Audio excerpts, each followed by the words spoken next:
So this is a webinar and it's about installing level 2 electric vehicle chargers for commercial and public properties. So the first thing that we just wanted to make you aware of is that there's a new guidebook. That's kind of why we made this webinar, is to go through it. And this is about installing level 2 EV chargers. And you can find this at efficiencymain.com. And you can also request a hard copy through our call center. So just wanted to start off briefly by talking about the different types of levels of chargers. So this guidebook focuses on the level 2 charger. So this is that charger that typically charges from 20 to 80% in 7 hours. And these chargers are typically great for workplace charging options, also multi-unit dwellings and other places where people would typically spend more than an hour and a half. Level 2 chargers aren't always great for places where people are just coming in and out, like a post office, but a level 2 charger can be great for the options that I just listed. Another thing to note too is a level 1 charger can cost you $0 because it's only using a standard outlet, which is 120 volts, versus a level 3 charger, which can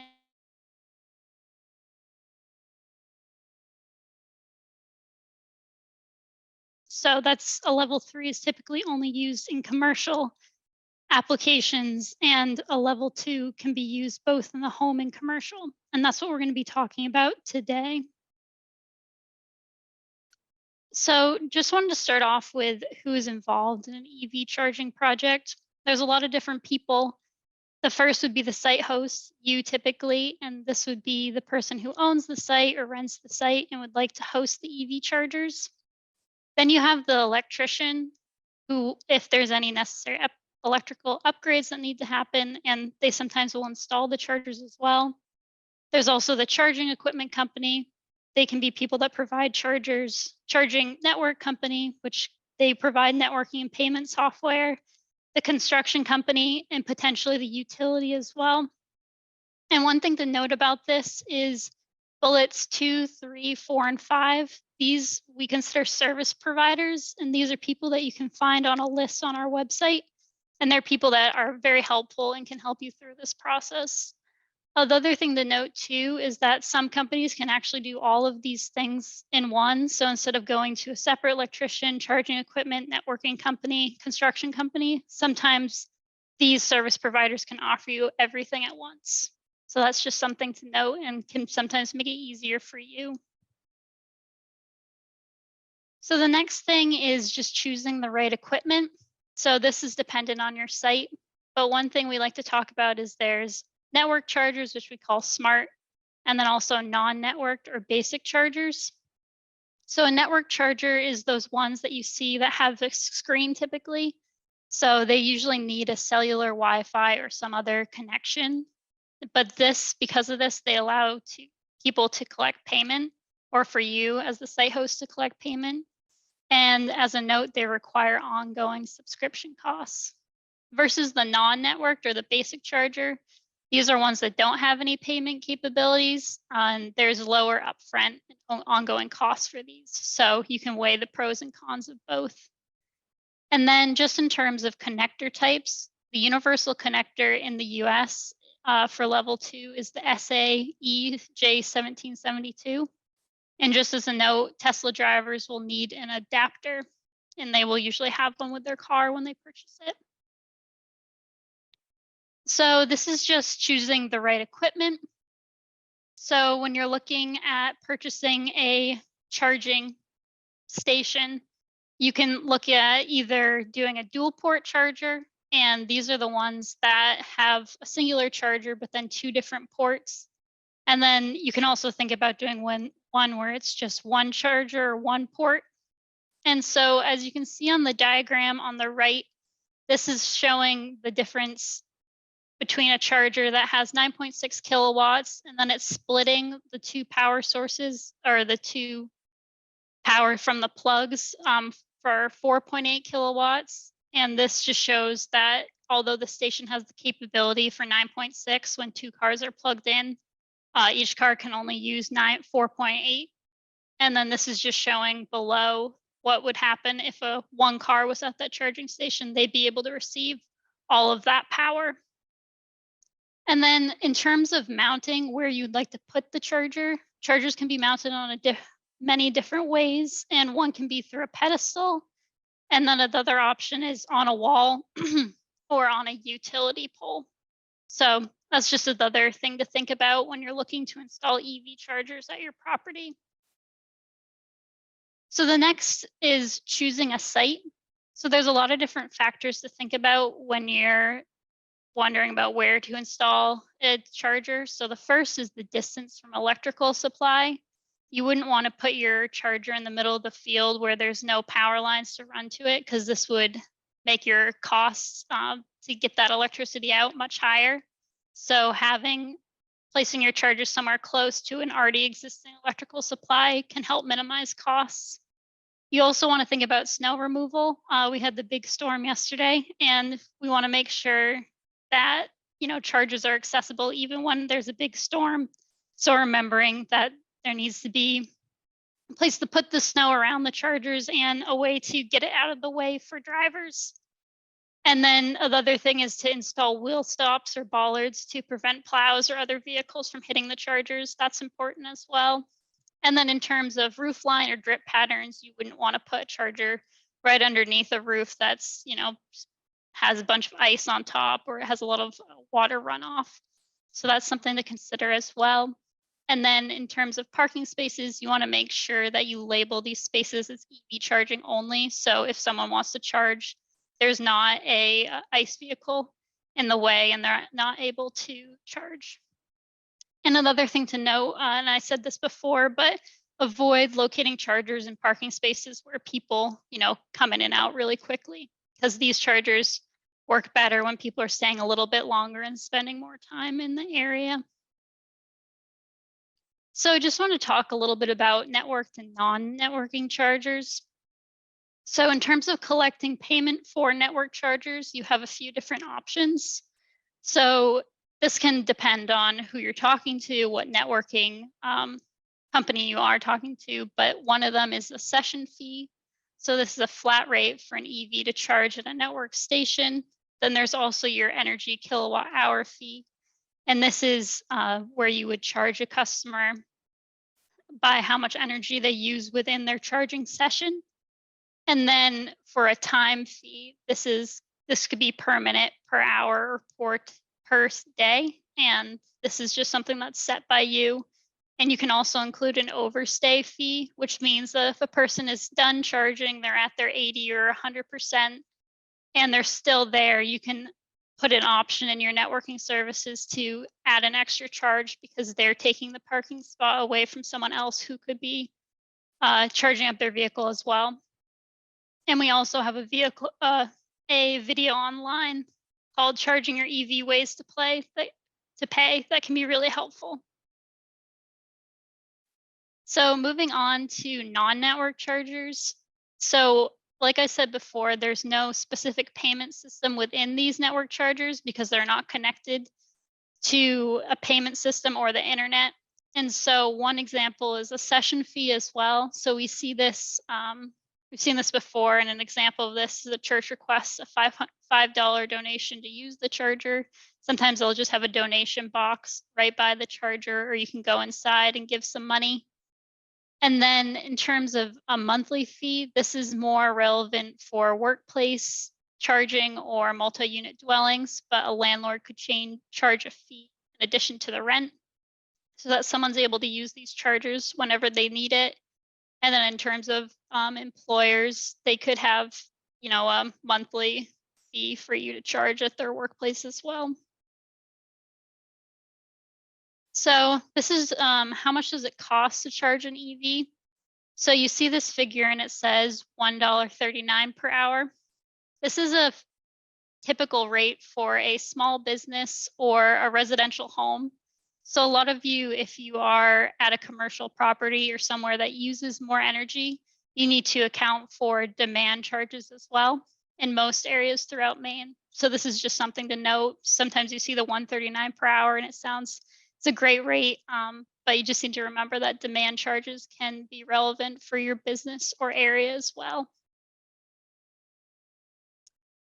So the other thing to note is the ADA compliance. So this was, I think it was in July, they released these design recommendations for accessible access to vehicle charging stations. So one thing to note about this is that these are not federally regulated, but the design recommendations you can find on our website and on the US Access Board as well.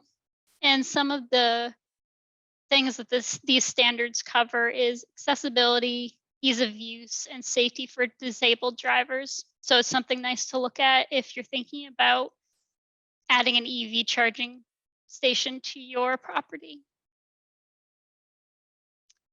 And then just moving on, for purchasing an EV charging equipment, we have a list of installers, suppliers, project management people, and networking services at efficiencymain.com. So this is a list that we regularly update when people ask to be put on this list. And this is just a great place to start for people if they don't know where to start.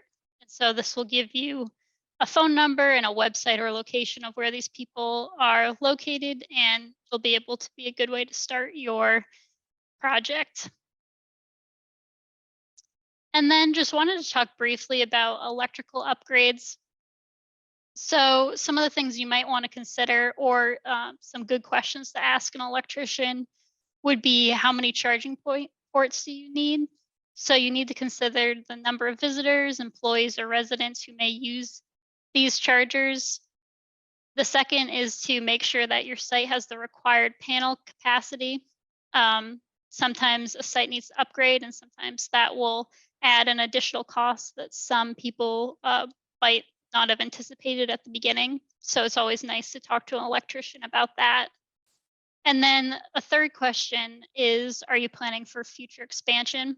So this is just an example of future proofing. So if you are working or you're building a new building and it's already new construction, and you're wondering if you should have more capacity later on to potentially add more charging stations in the future, then this is something to consider. And sometimes it'll save you money in the long run, especially if you keep adding charging stations to your site.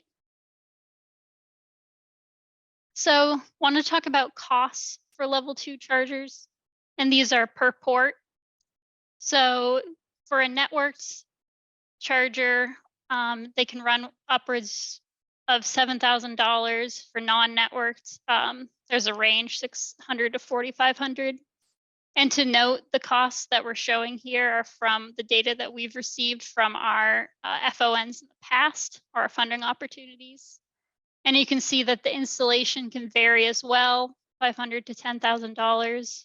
And then something to note for those network chargers is that per year there's a subscription cost as well to be able to access those payment systems, and sometimes customer support as well. And just kind of already talked briefly about this, but some factors influencing costs could be the distance from the charger from the electrical panel, electric panel upgrades, and then network chargers are typically more expensive to buy versus non-networked. And that it's because of those other options that you can use versus a non-networked that doesn't have as many options. So this is just some tips to improve user experience. So one thing is that you should be clear about the expectations for the use of the chargers. This can be done through signage that says EVs only. You also want to provide clear information both on the web and maybe right at the site about who is permitted to use the chargers. Another thing that can be helpful for this is making sure that your chargers are listed on websites such as the Alternative Fuels Data Center and PlugShare. By going on to these websites and putting your chargers up, if you do want them to be accessible for the public, it just shows how many plugs are available, and people can also leave customer comments on your charger so you can check it and make sure that there's nothing wrong or there's no complaints about where you've placed the charger or its capabilities. Another thing to note is that you want to place the chargers in a safe, well-lit area. When you think about gas stations, they have lights and there's, you're not pumping in the dark. So just remembering to have a safe and well-lit area for your chargers. And then you want to just monitor chargers for maintenance needs. So that could be snow plowing, that could be the chargers down. So sometimes those sites such as PlugShare can be really helpful to know when a problem has come up with your charger. So I wanted to talk a little bit about incentives for EV chargers. So right now you can look up our current funding opportunities, which I'll talk briefly about our most recent one that actually just came out today at the end of this presentation. But I also wanted to just let you know about some of the tax credits, the alternative fuel infrastructure tax credits. So these are administered by the IRS, not through us, but something to consider is that right now, when you apply for these, 6% of the project costs up to $100,000 per project could be covered. And then there's some other requirements as well, which could make you eligible for up to 30% of that 100,000 per project. And as a note too, you must be in eligible low income or rural census tracts. And this can all be found on the IRS's website. And then another way to look for money for these chargers is to check with your local government and see if they provide grants to businesses or property owners to install these EV chargers. And then another thing is to look for grants privately on websites such as GrantWatch. So you may be wondering, how can I get started? This seems like a daunting task to go through, trying to find an installer, trying to find charging equipment. So we kind of have your first steps ready at Efficiency Maine. The first is you can contact a vendor of EV charging equipment and or services. So this is our list that's right online. And many other vendors can provide project management and grant assistance as well. So this is really helpful where you don't have to dig through the weeds to look for funding. You can have a company that's looking for you. We also have the resource of our qualified partners. And just as a note, some installers will purchase and install these charging equipments, and some will only install these EV charging equipment. So just something to know, something to talk to multiple companies about and see what would be the best fit for you and your property. And then these are just some additional resources that we have online currently. So the guide, which I've talked about today, and that's in a PDF format. But like I said before, you can also you can call our call center and you can get this guide sent to you or your office. And then we have a video series on installing public EV chargers for property owners. We have a list of EV charging service providers, which I've talked about, and links to many different government sources as well. And we have a vehicle cost calculator and a charging station locator that will show the locations all throughout Maine where level 2 and level 3 chargers are. And then we just have some background information on our electric vehicle initiatives as well. And this is all on our EV page at Efficiency Maine. So I just wanted to talk briefly about our new FON that we released today, March 1st, which is very exciting. So we had released one a couple months ago, and now this one is any local tribal government, business or nonprofit in Cumberland or York County are eligible to apply. And like our previous FON, these applications are taken on a rolling basis. And so we are closing this application period on June 30th.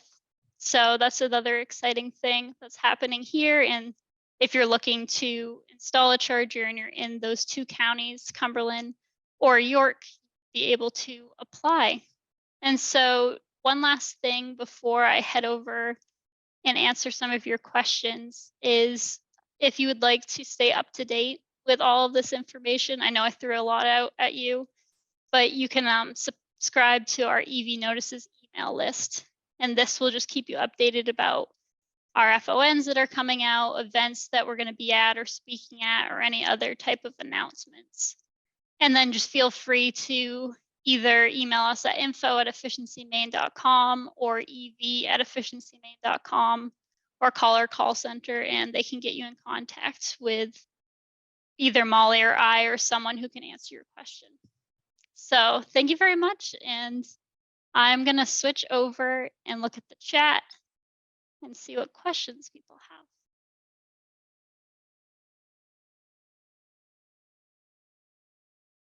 And if you don't have any questions, that's fine too.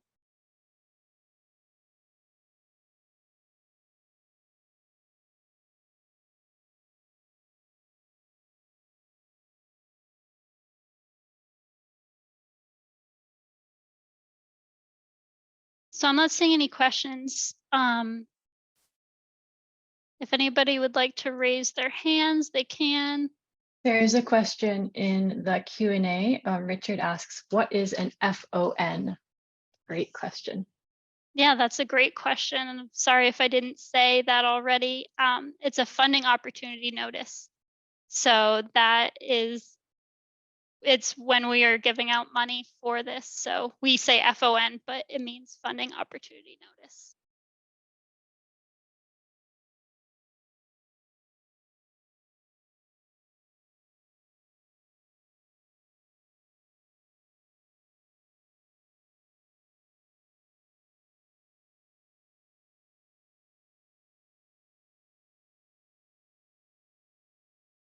Okay, so the next question is, who sets the charging rate? The owner. So this is dependent on what system you use, but with network chargers, you can set the charging rate. Molly, do you have anything to add for that question? Yes, that's correct. The person or the organization who owns and operates the charger would typically be the one to set the rate. So if you are a business or a property owner that's installing a networked charger, typically you would work with whichever software service you're using, and they have a platform where you can choose how much to charge per kilowatt hour, or sometimes you can add those other components of a fee. So if you want to set an overstay fee or an hourly fee in addition to a kilowatt hour fee, you can typically choose which combination. So yes, you, the owner of the charging stations, would set the rate. I saw that there was a follow-up question. Is there a limit? I suppose you're asking, is there a limit to how much you can charge people to use the chargers? No, there's no limit. You are going to set your rates with a combination of considerations in mind. One is covering your costs, so what are your operating costs and how much do you need to recover in order to make yourself whole, make sure that you're recovering some of those costs. You also want to consider what are folks willing to pay. So I will say, based on experience in Maine, if your charging rates are astronomically high, people will not want to use your charging station. So you can look, that's why it's helpful to use some of these websites such as PlugShare, because you can take a peek at what other people in the state, in the region are charging, and then maybe set your rates somewhere comparable to that. So there is not a limit, but there are other considerations that go into it. Thanks, Molly.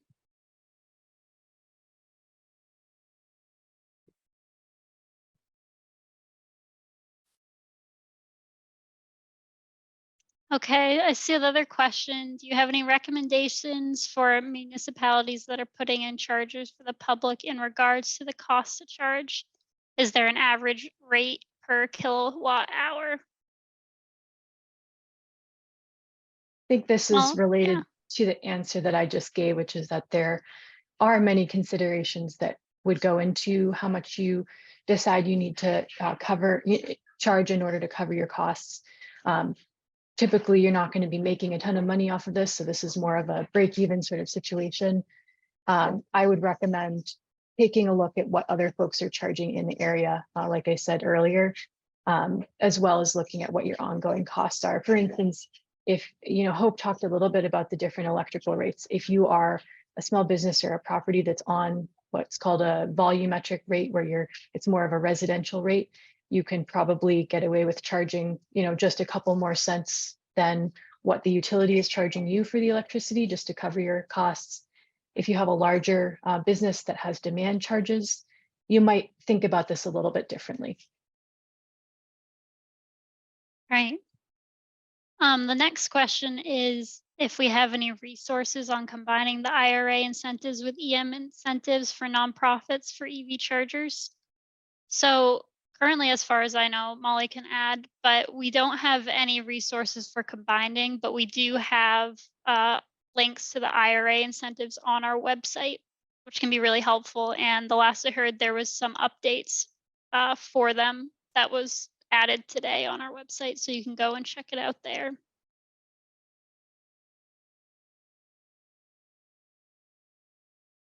And then the next question I see is if Efficiency Maine has any samples of signs that should be posted next to the charger.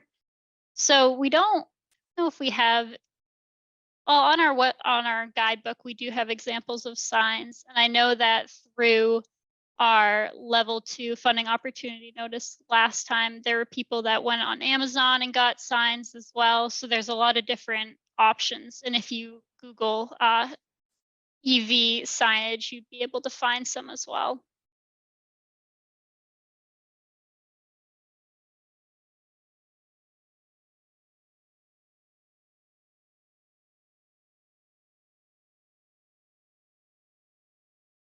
Great. I'll give you a few more minutes or a minute if anybody else has any other questions. I will mention, if folks are interested about the funding opportunity notice that just came out, or in any of our future funding opportunities, because we do release periodic rounds of funding, we typically have webinars specifically related to those funding opportunities. So if that's something that you're interested in pursuing, we will have another webinar specifically focused on the level 2 charger funding opportunity that just came out for Cumberland and York counties. Great. And I see the other question, if we have anything for level 3 charges later. That's a great question. We actually have a bidders webinar tomorrow for level 3 chargers. And this is for areas on US Route 1 and then from Augusta up through Holton. And so this is just some options for level 3 chargers. And this is a request for proposals. So this is different than a funding opportunity notice. But if you are in those areas and you'd like to learn more, you're welcome to come to our webinar tomorrow.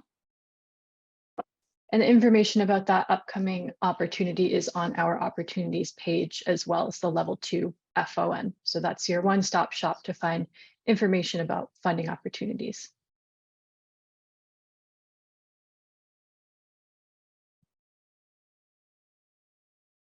Okay, so I see a question, can level 1 chargers be networked, and is there funding for level 1 chargers?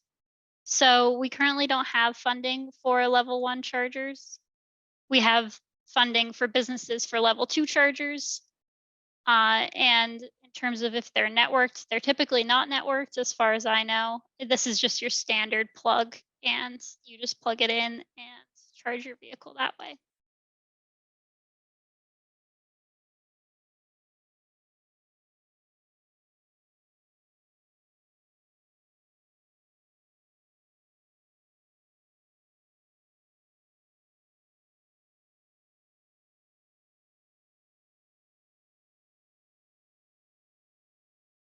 Checking again.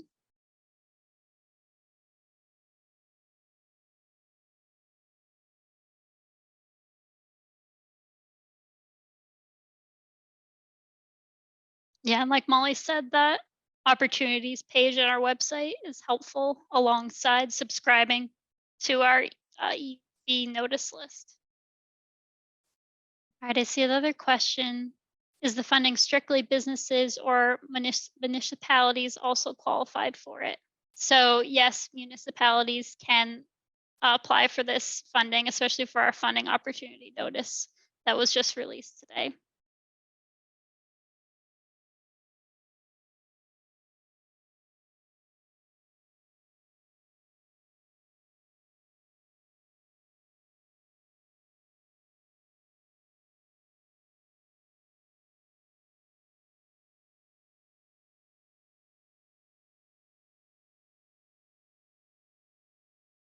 I'll give Right. another second. Yeah. Yeah, I think we can wrap up if nobody has any other questions. We can wrap this up now. This recording will be on the website as well as the slides. And again, you can always contact us, give us a call, shoot us an email at efficiencymaine.com, and we would be happy to answer more of your questions. Yeah. Thank you all and have a great rest of your day. Bye.